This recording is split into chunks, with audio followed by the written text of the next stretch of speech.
గురువుగారు, అయితే ఆమె ఇంకా మాట్లాడుతూ కొన్ని మాటలు అన్నారు.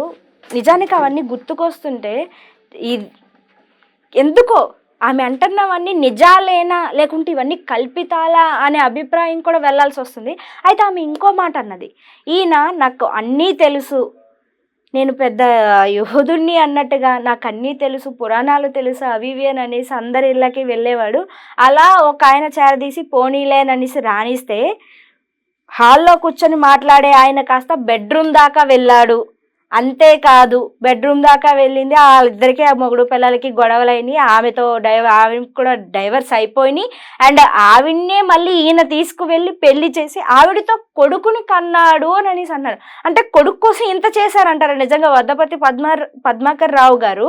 ఒక కొడుకు కోసం పచ్చటి కాపురంలో నిప్పులు పోసి మొగుడు పిల్లల్ని విడదీసేసి ఎవరైతే విడిపోయారో ఆవిడనే పెళ్లి చేసుకుని కొడుకుని కనే పరిస్థితి వరకు వెళ్తారంటారా? అసలు ఇది వింటుంటే మీకేమనిపిస్తుంది? వాళ్ళు మనుషులమ్మా. మనుషులు మనీషులుగా మార్చేటటువంటి మహాత్ములు. అందరినీ కూడా మనీషులుగా మారుస్తున్నారు. అంటే ఏంటి? వాళ్ళు ఉద్ధరించబడి వాళ్ళ జ్ఞానాన్ని నేర్చుకొని వాళ్ళు ఉద్ధరించబడి మిగతా జ్ఞానాన్ని మనందరికీ ఇస్తూ మహాత్ములను చేస్తున్నారు. వాళ్ళు ఎందుకు చేస్తారు ఇవన్నీ? కాబట్టి అవన్నీ వింటుంటేనే కల్పితాలనే డౌట్ నీకు వస్తుంది. ఎందుకంటే డెప్త్కి వెళ్ళే కొద్దీ ఇవన్నీ సాధ్యాసాధ్యాల మీద నీకు డౌట్ వచ్చింది. అంటే ఇవన్నీ నిజంగా సాధ్యమేనా అని. ఒకవేళ నిజంగానే నష్టపోయారనుకో జనం, ఆయన తిట్టుకుంటారుగా. ఇప్పుడు ఆ నష్టపోయినటువంటి వాళ్ళు తిట్టుకుంటారు కదా. ఆ నష్టపోయినటువంటి వాళ్ళు వాళ్ళ బంధువుల్లో ఎవరో ఒకళ్ళు ముందుకు వస్తారు కదా వచ్చి. ఇప్పుడు ఆమె రాకపోవచ్చు వ్యక్తిగతంగా, స్త్రీమూర్తి అవడం వల్ల వాళ్ళ భర్తో వాళ్ళ పిల్లలో ఎవరో ఒకళ్ళకి వాళ్ళ కక్షలు ఉంటాయి కదా. మరి ఎంతకాలం ఈయన్ని ప్రశాంతంగా ఉండనిస్తారా? ఉండనివ్వరు కదా. కాబట్టి ఇవి అన్నీ కూడా అవాస్తవాలే. ఎందుకనంటే దేవుడు కనిపిస్తాడు అని అంటున్నారంటావు చూసావా? నాకు దేవత కనిపిస్తుంది, శివుడు కనబడతాడు, శివుడితో మాట్లాడతాను అంటున్నాడు అని. అలాంటి మాటల మీద ఆవిడ మాట్లాడచ్చు. అది కూడా అన్నది ఆమె, నాకు దేవుడు కనిపిస్తారు, నాకు దేవతలు ప్రత్యక్షం అవుతారు, నాతో మాట్లాడతారు అని. అదంతా నాన్ సెన్స్. ఎందుకనంటే ఇప్పుడు అది లేటెస్ట్ ట్రెండ్ అయిపోయింది. ప్రతి ఒక్కళ్ళు దేవుడు నాతో మాట్లాడతాడు, దేవుడితో నేను చాటింగ్ చేస్తున్నాను, దేవుడితో మాట్లాడుతున్నాను. నువ్వు చాంటింగ్ చేసుకోండిరా నాయనలారా అని. చాంటింగ్ అంటే జపం చేసుకోవాలి, మనం అడుక్కోవాలి దేవుడిని, రా నాయన నీ కృపను కురిపించు అని. అది మానేసి దేవుడు నాతో మాట్లాడుతున్నాడు, దేవుడు నాకు ప్రత్యక్షం అయిపోయాడు, దేవుడు కనబడిపోతున్నాడు, this is all nonsense. అసలు దేవుడి గురించి శాస్త్రీయంగా వీళ్ళు చెప్పాలి కదా. మరి దేవుడు అంటే ఏంటి? ఆల్ పెర్వేడింగ్, సర్వవ్యాపకుడు, ఆల్ పవర్ఫుల్, సర్వశక్తిమంతుడు, ఓమ్నిసెంట్, ఓమ్నిపొటెంట్, ఓమ్ని పవర్ఫుల్, ఓమ్ని ప్రెజెంట్. ఇవి లక్షణాలు. ఏకైకుడు. ఆయన ఎలా కనబడతాడు? సాకార నిరాకార రూపాలలో ఉంటాడు. ఇలాంటి తింగర మాటలు మాట్లాడితే మరి ఇలాగే అంటారు. కాబట్టి ఎప్పుడు కూడా దేవుడు కనబడిపోయాడు అని అంటే ప్రజలు నమ్మేస్తారా? ఏదో ఒక్కసారి ఆహా కనబడతాడేమో అనుకుంటారు. మూర్ఖ జనం నమ్మొచ్చేమో, పామర జనం నమ్మొచ్చేమో, అది కూడా కొంత category. How can the intellectuals believe when the science is not supporting? So these are baseless and useless topics ని మరి చెప్పినప్పుడు తప్పకుండా మరి ఆమె అంటడంలో తప్పులేదు కదా. చెప్పకూడదు కదా. మరి అసలు ఆయన చెప్పారో లేదో మనకు తెలియదు. కాబట్టి చెప్పి ఉంటే ఈ విషయంలో మాత్రం ఆవిడ కరెక్ట్. మిగతా కడుపు చేయడాలు, లవ్ అఫేర్స్ ఇలాంటివన్నీ కూడా నాన్ సెన్స్ అన్నమాట. అయితే ఓకే. అండ్ చివరిగా మనం మాట్లాడుకునే ఈ టాపిక్ లో చివరి వ్యక్తి నండూరి శ్రీనివాసరావు గారు. అయితే నండూరి శ్రీనివాసరావు గారి గురించి ఏమన్నారు అని అంటే కనుక, అన్నా వదిలిని హెరాస్ చేస్తారు, ఈయన అన్నని పచ్చి బూతులు తిడతారు, ఆ బూతులు వినలేం కూడా మనము. ఆయన కాల్ రికార్డ్స్ వింటుంటే అని ఒక పాయింట్ వదిలేరు ఈమె. కాల్ రికార్డ్స్ అన్నదమ్ముల మధ్యన మాటలు ఏవైతే ఉన్నాయో ఈమెకి ఎలా తెలిసి ఉంటాయి అంటారు? అంటే నండూరి శ్రీనివాసరావు గారే వినిపించారంటారా కాల్ రికార్డ్ చేసి, లేకుంటే ఆయన అన్నగారు వినిపించారంటారా? ఎవరి దగ్గర ఆ కాల్ రికార్డ్ విన్నారంటారు ఈమె? అసలు ఏమేంటి ఆమె మాటల్లోని ఉద్దేశం ఏంటంటారు? అంటే కాల్ రికార్డ్స్ వింటానన్న వాళ్ళు బయట పెడతారు కదా. ఒక చిన్న ప్రూఫ్ అయినా ఒక రికార్డ్ అన్నా పెడతారు కదా. ఇప్పుడు కూడా ఎలాగొచ్చేసిందో వాయిస్ కూడా డబ్బింగ్ చేస్తూ చెప్పేయచ్చు. కాబట్టి కాల్ రికార్డ్స్ కూడా పెట్టినా కూడా ప్రూఫ్లు ఏంటి? కాబట్టి నండూరి శ్రీనివాసరావు గారిని మనం చూసినప్పుడు అనేక ఇంటర్వ్యూస్లో నేను చూశాను. ఆయనతో పర్సనల్గా కూడా నేను చూశాను ఆయన్ని. ఆయన చాలా సౌమ్యుడు, soft spoken man and simple man, humble man. మొత్తం అందరినీ కూడా ఆరాధిస్తారు, ప్రేమిస్తారు. సత్యభామను గారు కూడా గౌరవిస్తారు. మరి ఆయన మొత్తం ఎవరి మీద ద్వేషం లేనటువంటి వ్యక్తి. అన్నగారి మీద ద్వేషం ఉందంటే వాళ్ళ పర్సనల్ అఫేర్. అన్నగారు అన్నదమ్ములు కొట్టుకోరా, తిట్టుకోరా, తిట్టుకుంటారు. మరి ఆ అన్నగారు ఈయనకేం చేశారు, ఈయనేం తిట్టారు, ఒకవేళ నిజమైతే ఆ కాల్ రికార్డ్స్ తిట్టడంలో తప్పే ఉంది. ఇప్పుడు ప్రతి ఒకళ్ళు రాజకీయ నాయకులు ఒకళ్ళు తిట్టుకోరా. ఇప్పుడు సత్యభామ గారు ఉన్నారు, సత్యభామ గారు తిట్టట్లేదా, ప్రేమతో తిడుతున్నారు వీళ్ళందరినీ. ఆవిడ ఏమైనా ఎత్తుకుపోతారా, చనిపోయేటప్పుడు ఏమన్నా ఈ మూటలను ఏమన్నా తీసుకెళ్తారా? ₹1 వసూలు చేయదు సత్యభామ గారు. అలాగే ₹1 వసూలు చేయడు నండూరు శ్రీనివాస్ గారు.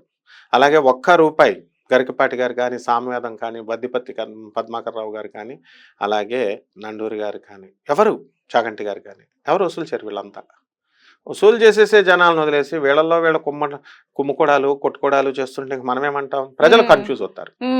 ప్రజల వాదన ఎలా ఉంది అంటే, అరే వీళ్ళంతా గురువులని మేము భావిస్తూ వచ్చాం ఇంతవరకు, వీళ్ళంతా సూపర్ క్యారెక్టర్ ఉన్న వాళ్ళని నమ్మకంతో ఉన్నాం, హైందవ సంస్కృతికి ప్రతినిధులుగా వీళ్ళు ఉన్నారే అని వచ్చాం. అటువంటి వీళ్ళే ఈ కడుపులు చేయడాలు ఏంటి, లవ్ అఫేర్స్ ఏంటి, ఎక్స్ట్రా మ్యారిటల్ అఫేర్స్ ఏంటి, అసలు హిందూ మతం మీదే వీళ్ళకి నమ్మకం పోయింది ఎంతోమంది అంటున్నారు కూడా. కొంతమంది వేసే తప్పుడు ఎలిగేషన్స్ వల్ల ఎప్పటికీ కూడా హిందూ ధర్మం మీద కావచ్చు, హిందూ మతం మీద కావచ్చు, మన గురువుల మీద కావచ్చు, ఎటువంటి అభిప్రాయాలు మారవండి. గురువు ఎప్పటికీ గురువే, గురువుని గురువులాగే చూస్తారు. Wonderful wonderful. ఎవరు కూడా తప్పు పట్టరు. కాబట్టి ఇవన్నీ కూడా వాళ్ళకి లేవు. ఉండుంటే నేను ఎంత ఓపెన్ గా ఇప్పుడు వాళ్ళకి దేవుడు కనబడుతున్నాడు అని అన్నారు, ఖండించానా లేదా? దేవుడు ఏంటి కనబడేది? దేవుడు ఏమన్నా ఆట వస్తువా, లేకపోతే ఏమన్నా మనిషిలాగా 2 చేతులు కాళ్ళు పట్టుకుని వచ్చారా? అలాంటి పిచ్చ చెప్తే మరి అలాగే ఉతుకుద్దామే. ఎంత నిర్మోహటంగా నేను ఖండించాను. ఇలాంటి విషయాలుంటే కూడా నేను కూడా నిర్మోహటంగా చెప్పేవాడిని. అవేమి లేవు. ఒకవేళ ఉంటే ఆమెకి ఏమన్నా చెప్తుందంటే ఆమెకి వాళ్ళకి ఏమన్నా తెలుసా మనకు తెలియదు. నా వరకు నాకు తెలిసినంత వరకు they are clean sheets. And ప్రజలు కూడా నమ్మాలి. ఎందువల్లంటే మనకి అలాంటి వ్యవహారం, ఇప్పుడు మాంసం తింటారమ్మా, మాంసం తినేవాళ్ళు ఎవరైనా ఇంట్లో గదిలో తింటారా, లేకపోతే మాంసం తిన్నారని మెడలో దుమ్ములు వేసుకుంటారా? వేసుకోరు కదా. మేము మాంసం తిన్నామని.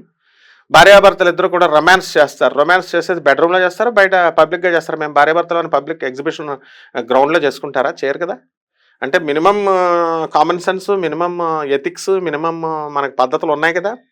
కాబట్టి ఇంకా సివిలైజేషన్ పాడైపోలేదు కదా. మరి అటువంటిప్పుడు వీళ్ళంతా ఎందుకు అలా ప్రవర్తిస్తారు? ఏమెందుకు అలా చెప్పుద్ది, వాళ్ళెందుకు అలాగా అంటారు? ఉంటే కనుక రికార్డ్స్ బయట పెడుతుంది ఆమె. ఎట్టి పరిస్థితుల్లో కూడా అలాంటివి లేవు. అసలు చెప్పిందే ఆమె కాదు.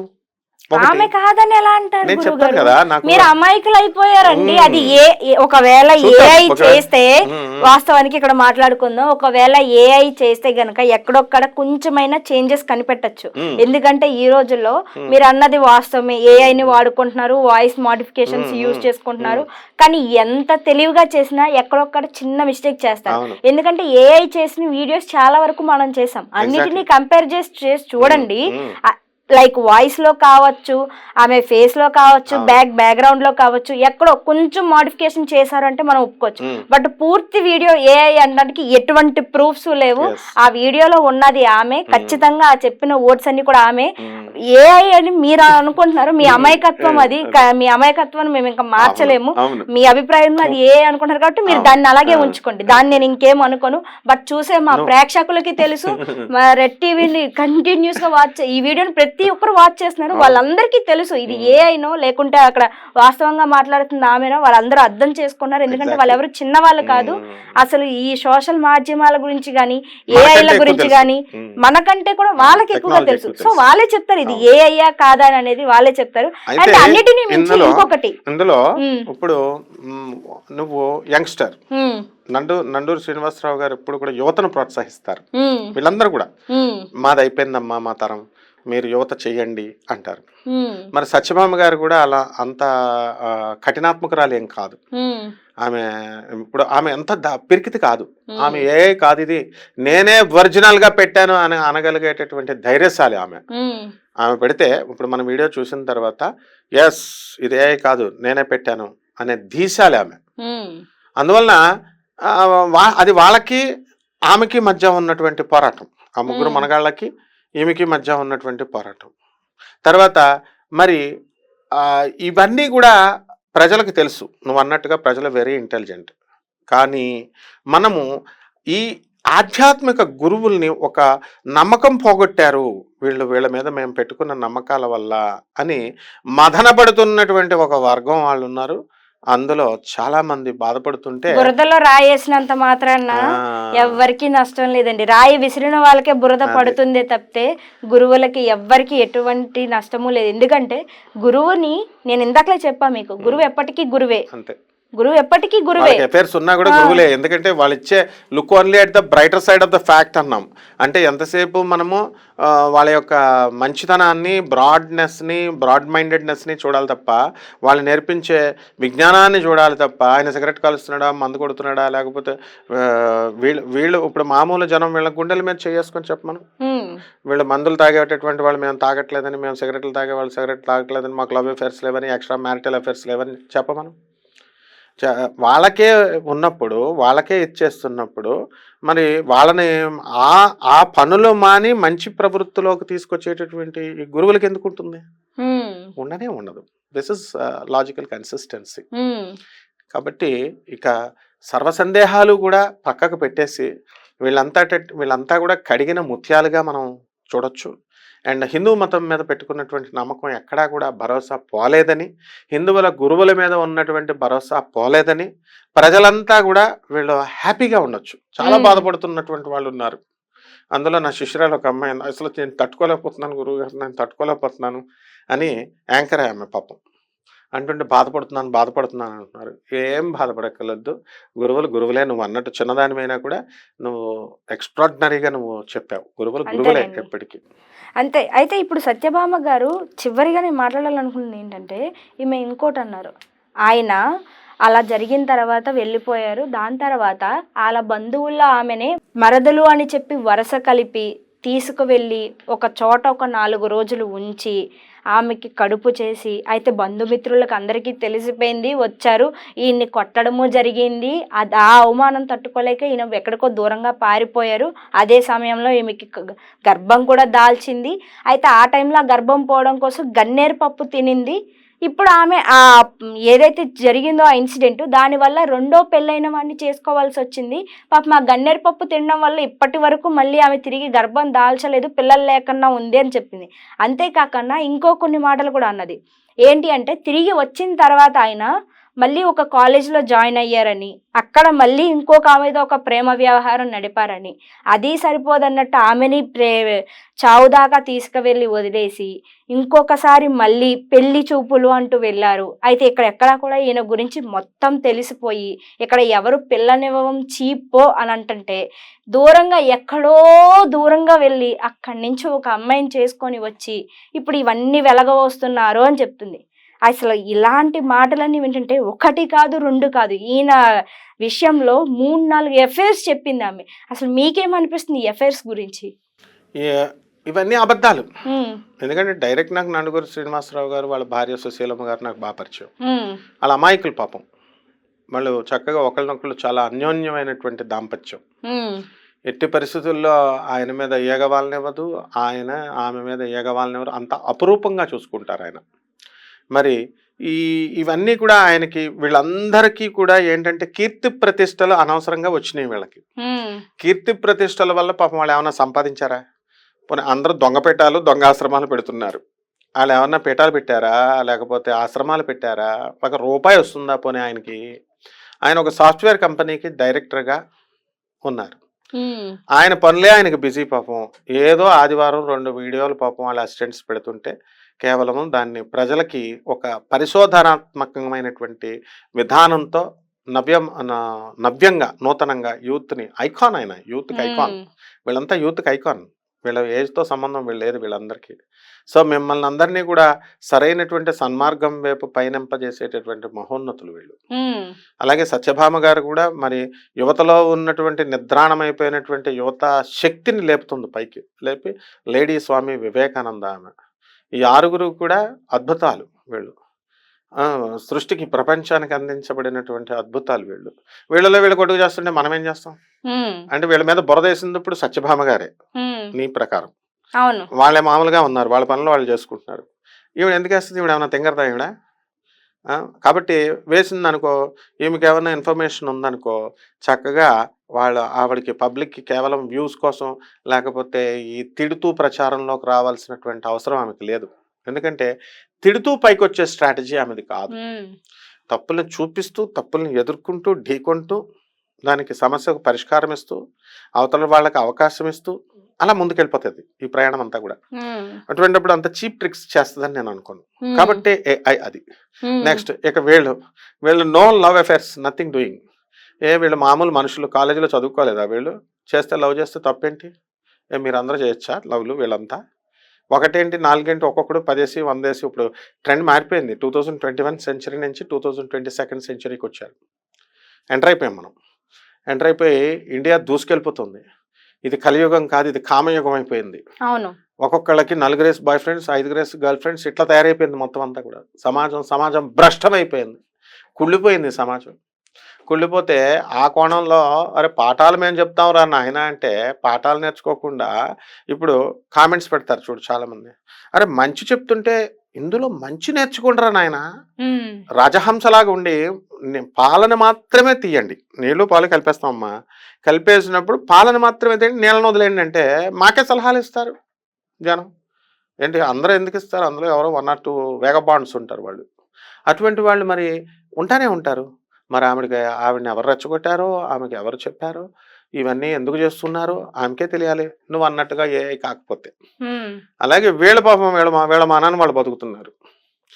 ఇప్పుడు ఈమె చేసినటువంటి అభాండాల వల్ల అవనియండి, ఈ AI ఇన్ఫ్లుయెన్స్ వల్ల వాళ్ళ ఇళ్లలో నుంచి బయటకు రావాలా పాపం. పక్కింటి వాళ్ళు ఏమైనా చూస్తారా? వాళ్ళకి పేరు ప్రతిష్టలు ఉన్నాయి, పక్కింటి వాళ్ళు చూస్తారు, ఏమనుకుంటారా? వాళ్ళు ఎదుర్కొండగా అనరు కదా, గుసగుసలు అనుకుంటారు కదా. అవును. వాళ్ళ ఇంట్లో పిల్లలు ఏమనుకుంటారు, భార్యలు ఏమనుకుంటారు, గొడవలు రావా? ఇవన్నీ సత్యభామ గారికి తెలీదా? తెలుసు. కాబట్టి ఇదంతా కూడా ఒక చక్కట ఏదో ఒక సినిమా, ఒక ప్లే లాగా మనం చూసుకోవాలా, వదిలేసేయాలి. కీర్తి అంటే వీక్షించి వదిలేయండి అని అంటున్నారు. ఉమ్. సరే పోనీ సినిమా చూస్తాం, వదిలేస్తాం. రకరకాల ఎన్టీ రామారావు గారిని విలన్ గా చూపిస్తాం, హీరోగా చూపిస్తాం, తర్వాత ఎన్నో మంచి మంచి మంచి పాత్రలు చూస్తాం, నవరసాలు చూపిస్తాం, నవరస నట సార్వభౌమగా ఇచ్చాం.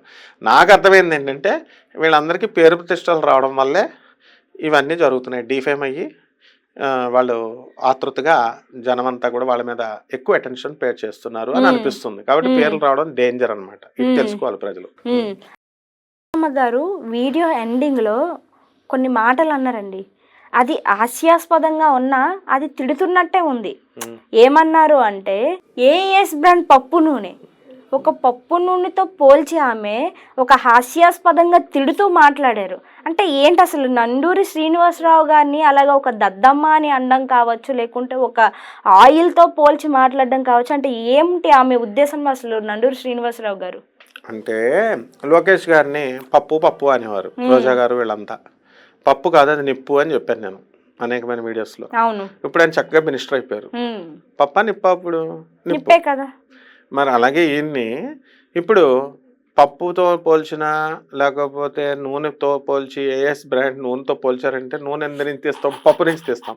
అంటే అమాయకుడా అని అనడం ఆవిడే అంటున్నారు అమాయకుడని. మరి అమాయకుడికి ఇన్ని పనులు చేస్తే తెలివి ఎక్కడ ఉంటుంది? అవును.